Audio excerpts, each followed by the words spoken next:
नमस्कार, स्वागत है आपका हमारी खास पेशकश में। मैं हूं विवेक मित्तल। दोस्तों, आज हमारे साथ एक बेहद खास मेहमान जुड़े हैं। हमारे साथ जुड़े हैं mister Hari Shyam Sundar, VP and institutional portfolio manager of EME India from Franklin Templeton.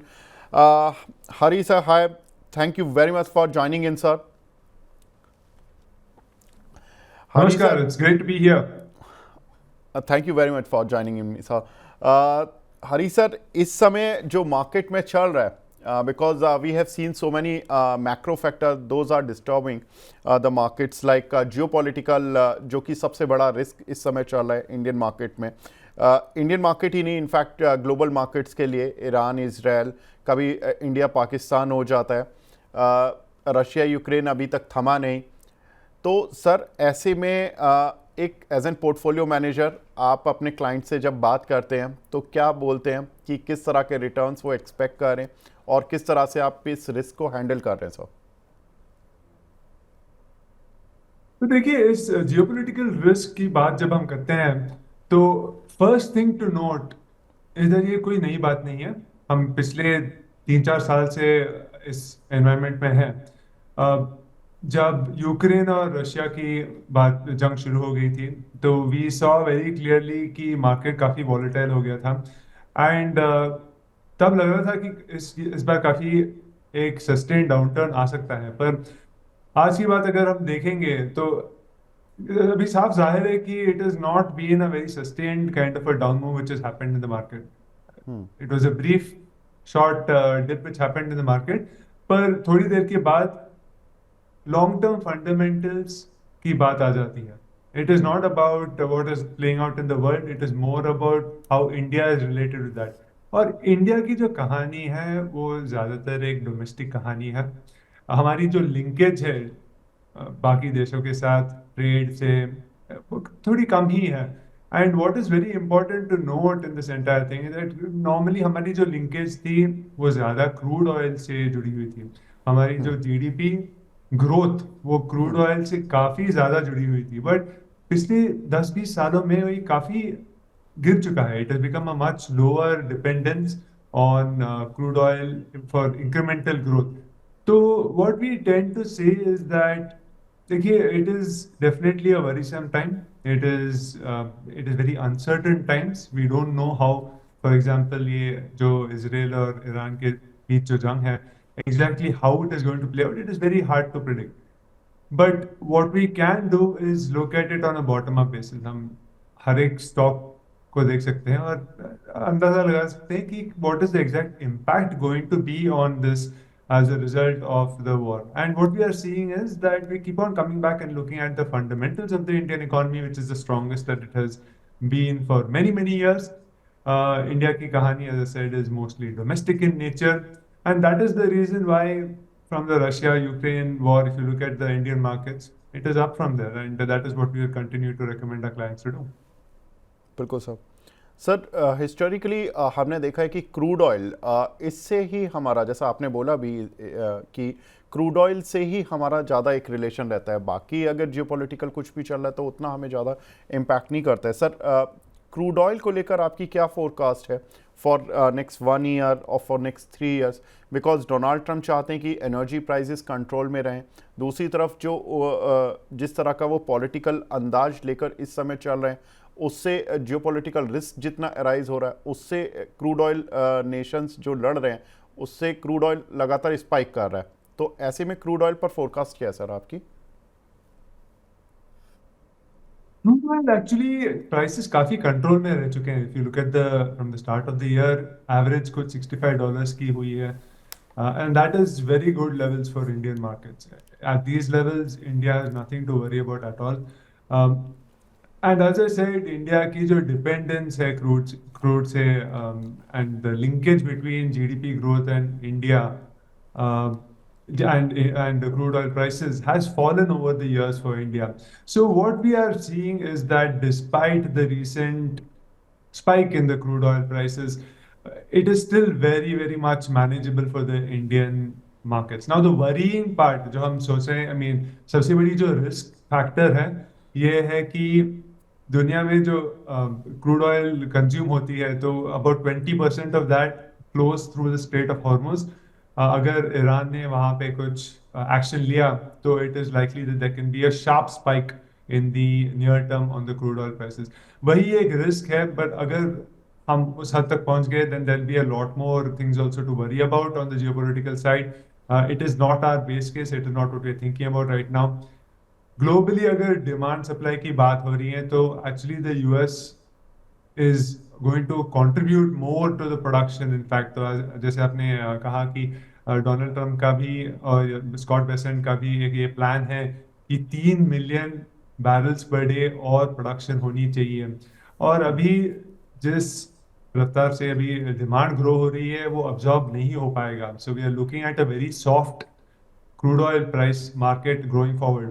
And इस एनवायरनमेंट में अगर ईरान के प्रोडक्शन में भी थोड़ा एक इम्पैक्ट आ गया तो I think the overall market will be able to absorb it reasonably well, not the entire production, पूरी ईरान की जो प्रोडक्शन, तो it will be a fairly big impact which will happen, क्योंकि कुछ 2 मिलियन बैरल पर डे की export होती है including crude oil products. But we are not calling for that. I don't think that is the objective also of Israel and US at this point of time. Our estimate is that the markets are pretty well supplied. Crude oil prices should remain mostly under control, barring these further flare-ups in the entire situation. But as we are looking at it right now, not too worried about crude oil prices, but keeping it under close watch. ठीक बात है। Sir, इस समय market को tariff से घबराना चाहिए जिस तरह से टैरिफ में वॉलेटिलिटी हो रही है, या ट्रम्प के मूड स्विंग से? देखिए, आई थिंक टैरिफ्स को लेके India is one of the least dependent countries when it comes to exports as a percentage of GDP, और exports to US as a percentage of GDP अगर बात करेंगे तो फिर दैट इज लेस देन 2%, 2% से भी कम एक्सपोजर है of goods being exported to US. तो I mean it is very very small, and actually हमें लगता है कि इस environment में इंडिया को I think ज़्यादा opportunities मिल सकती है. We are already seeing that there are companies which are talking about shifting more production to India. एक साइड में तो ये टैरिफ की बात हो रही है, और we are seeing that Apple पे थोड़ा दबाव भी डाल दिया गया था, बट इसी एनवायरनमेंट में फॉक्सकॉन जो एप्पल का एक पार्टनर है, उन्होंने घोषित किया कि और प्रोडक्शन बढ़ाना चाहते हैं इंडिया में, and they have announced new plans coming in after the tariff situation has picked up. तो एक्चुअली हमें लगता है कि इस एनवायरनमेंट में India is likely to come out looking much better. We are looking at more opportunities coming India's way. ठीक है sir. Sir, अब coming back to the stock market purely, इस साल के लिए किस तरह की हमें earning forecast, because I know कि it would be a very challenging year for all the analyst और for all the portfolio managers की कितनी अर्निंग ग्रोथ इस साल में वो एक्सपेक्ट कर सकते हैं, क्योंकि जितने मैक्रो इंडिकेटर में वॉलेटिलिटी इस समय चल रही है, आई थिंक पिछले 10 सालों में या 5 सालों में इतना मैक्रो लेवल पर शायद वॉलेटिलिटी नहीं होती होगी। सर, कैसे देख रहे हैं, कितना अर्निंग ग्रोथ इस साल पर एक्सपेक्ट कर रहे हैं आप? देखिए, ये backdrop is important to set. FY25 में जब हमने शुरुआत किया था तो फिर लग रहा था कि अभी 15% का ग्रोथ आने वाला है, बट एंड हुआ I think close to maybe 7-8% की ग्रोथ. सो FY26 अभी शुरू हो रही है, and we are able to see that at the start itself market has already made cuts to the earnings. तो एक्सपेक्टेशंस हम कह सकते हैं कि थोड़ा और रियलिस्टिक है. It is more realistic going into the new year, and that is good, क्योंकि earnings disappointment is what drives fall in the markets itself. अगर एक्सपेक्टेशंस ही थोड़ी कम है तो we are looking at may be less downside on the earning surprises. Economic momentum जो है, जो काफी अच्छी तरीके से ट्रांसलेट होती है इंडियन मार्केट में, इकोनॉमिक मोमेंटम अभी पिकअप हो चुकी है. वो जो बेस बन गया था Q2 में, I think we are back to economic growth. 6.5 to 7% की growth we can look forward to, but we are still looking for a pickup in the markets. But what we are seeing very clearly is that the RBI has come out with a very, very accommodative stance. RBI ने काफी साफ कहा है कि we want to see growth pickup. Growth की बात हो रही है on all fronts, whether it is liquidity की बात, whether we are looking at interest rates, whether we are looking at जो हम कहते हैं macro prudential norm, which is how they are looking at what banks and financial institutions should do. Across the board, RBI का very, very firm stance है कि we want to see growth. So that is a very, very supportive role. दूसरी तरफ से it is also very clear that the government is also looking to upfront the capex, at least the first month, the kind of capex growth जो हुई है, it is very, very strong on a year-on-year basis. तो लग रहा है कि वहाँ पे भी expenses जो है upfront करने वाली हैं. तो we are likely to see some of these translate into the economy as well. Monetary policy जो है वो थोड़ी lag के साथ आ जाती है, so we may not see it immediately, but maybe with a 6-month lag we will see that translating into the interest sensitive sectors, and that should provide a back end of the year a bit of support for growth as well. So going forward, I think we are starting the year expecting maybe the consensus is at about 10 to 12%. There could be thoda वहाँ से भी you can see some cuts happening, but I think market, even if that happens, may start looking forward to the next year for growth to pick up. ठीक है, तो 10 to 12% reasonably एक growth target से, लेकिन उसमें कुछ cuts हो सकते हैं अगर Q1 अर्निंग के बाद, अगर वो हमें देखना होगा तो बहुत क्रूशल होगा इस बार Q1 अर्निंग का आउटलुक स्पेशली। सर ऐसे में जो निफ्टी है, हमने देखा कि जब ये टैरिफ की प्रॉब्लम्स आई थी तो 21,800 22,000 के आसपास तक निफ्टी फिसल कर आ गया था, बट नाउ निफ्टी अब 24,500 और 25,000 इस रेंज पर आसपास चल रहा है। सर कैसे देख रहे हैं, यहाँ से अर्निंग ग्रोथ डिस्काउंट हो चुकी है 25,000 पर, या अभी यहाँ से अर्निंग डिस्काउंट जब करेंगे हम 10 से 12% जो भी इस साल के लिए आएगी, तो यहाँ से निफ्टी और चल पाएगा, ऐसा रूम कुछ लगता है? तो हमें लगता है अभी कि मार्केट्स जो है कंसोलिडेशन रेंज में ही है। The reason is that FY25 में जब डिसअपॉइंटमेंट आ गया तो मार्केट अभी ये कह रही है कि ठीक है, आपके अंदाजे में लग रहा है कि अगले साल 10 या 12% ग्रोथ आएगा, पर दिखा दो। मार्केट अभी कह रही है कि अर्निंग्स पहले दिखा दो, फिर हम मानेंगे और फिर आगे बढ़ पाएंगे। तो that is the most important thing. जैसे आपने भी कहा था कि Q1 will be important, Q2 will be important for direction, for setting that yes, these expectations which we have got for next year are realistic. So till we get that certainty, till market commentary, till company ki commentary starts looking a bit more positive, we will be more range bound. And this I think is also, the companies are taking cue from what is happening in the rest of the world. Companies काफ़ी जो international focused हैं या जो भी capex करना चाहते हैं, वो देख रहे हैं कि ग्लोबल डिमांड जो है वो थोड़ी, उसमें थोड़ी अनसर्टेनिटीज है, तो थोड़ा शायद डीले करने की बात कह रहे हैं, या कंजम्पशन, या अगर यूएस में भी स्लो डाउन आ गया, तो I think there is a lot of these thoughts which corporate leaders are looking at, and अभी तक commentary has been fairly cautious by many of the companies.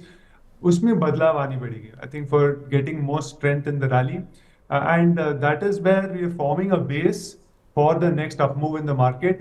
But in the near term, we are looking for a consolidation period for the markets. And also, one more point which is also maybe weighing on the markets in the short term is काफी supply भी आ रही है. In the month of May, we saw a lot of supply. I think 50,000 crore की काफी supply आ गई थी primary market से. And block offers and promoters selling down. And that is continuing in the month of June. Also, we are seeing a fair amount of supply coming into the market. That will also act as a bit of a lid for the markets.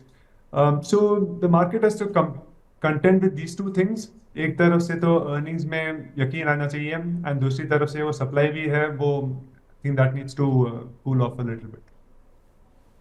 ठीक है sir, last question, जिस तरह की आपने अभी तक in last 3 months इतनी con calls आपकी टीम ने अटेंड की होंगी ऑफ कोर्स, तो क्या लग रहा है सर, सेक्टर अगर जहां पर कि आपको लगता है कि पॉजिटिविटी रहनी चाहिए, जितनी भी अभी तक मैनेजमेंट कमेंट्री रही हैं, और कौन से सेक्टर्स हैं जहां पर कि उन्होंने अपनी अर्निंग फोरकास्ट कट की हैं या वो थोड़े से कंसर्न हैं कि यहाँ पर इस साल उनका थोड़ा सा वीक रहने वाला है, तो वो कौन से सेक्टर्स हैं sir? So we are constructive on consumer side, consumer services, consumer discretionary premiumization of consumption. That is one side which we think should pick up a lot more than it has. So we have seen, even the fiscal side पे tax cuts आए थे, उसका असर शायद commentary पे नहीं दिखाई दे रहा है. Rural has seen a bit more of a pickup, so that has been good, but urban side पे थोड़ी softness देखने को मिल रही है. That can start picking up because the fiscal is being very supportive. दूसरी तरफ से you can also see maybe monetary policy also being more supportive. Both of these could help some of the more consumption oriented या premiumization oriented sectors. So I think that is one of the sides of the market which we are quite positive on, consumer services and consumer discretionary. On the other side, we are also continuing to be positive on the healthcare theme. So healthcare is one sector where we have been broadly positive across many of our funds.